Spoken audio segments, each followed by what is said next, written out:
Bonjour, je vais vous mettre dans le descriptif, en dessous, beaucoup de vidéos.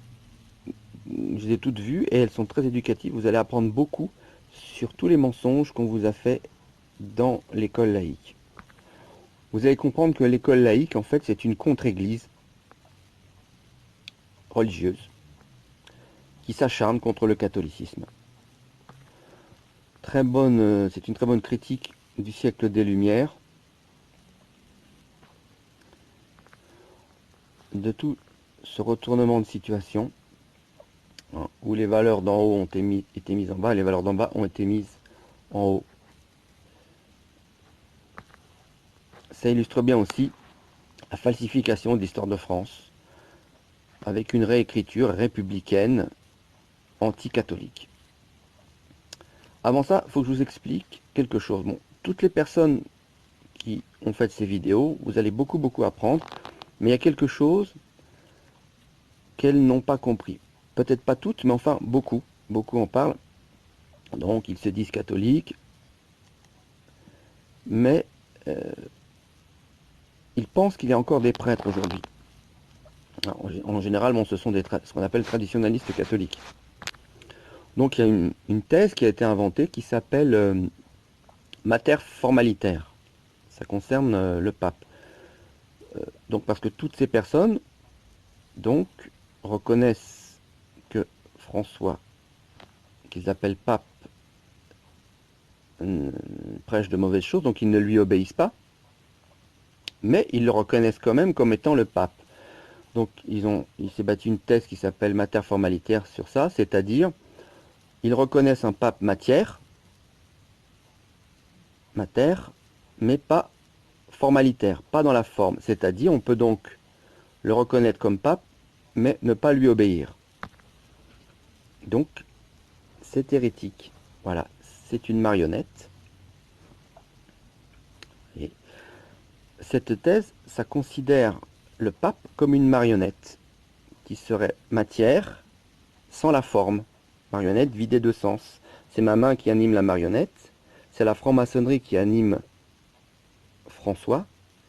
Donc, il y a dogmatiquement, on sait que un pape a la juridiction. Je ne sais plus quel texte, mais bon, c'est certain. Donc, soit on a un pape et on lui obéit, soit on n'a pas de pape et on ne lui obéit pas. Mais l'idée d'un pape marionnette qui aurait là juste la matière, l'apparence, donc il est bien pape, mais ensuite on ne lui obéit pas, c'est totalement hérétique. Les personnes qui pensent ça ne sont pas catholiques.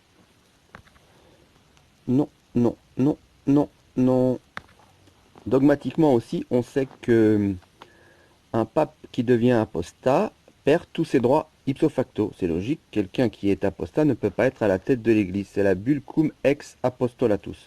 Et la bulle cum ex apostolatus, elle est bien dogmatique, puisque le sujet de cette bulle, même si elle a des conséquences disciplinaires, le sujet de cette bulle, c'est la foi.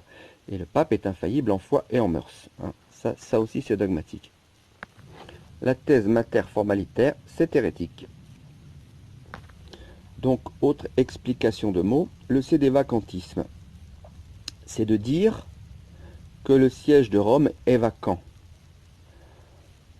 Donc, ça n'est pas exactement la situation actuelle.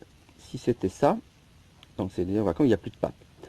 Si c'était ça, ça serait simple, il suffirait d'élire un autre pape. Le problème qu'on a actuellement, c'est qu'on a une marionnette sur le trône pontifical, manipulée par la franc-maçonnerie. Donc, c'est pas qu'on n'a plus de pape, c'est qu'à la place, sur le trône pontifical, à la place du pape, il y a un mec qui se fait appeler le pape et qu'il ne l'est pas, il est usurpateur. Moi je l'appelle antipape parce que c'est plus simple pour les gens pour comprendre. Hein.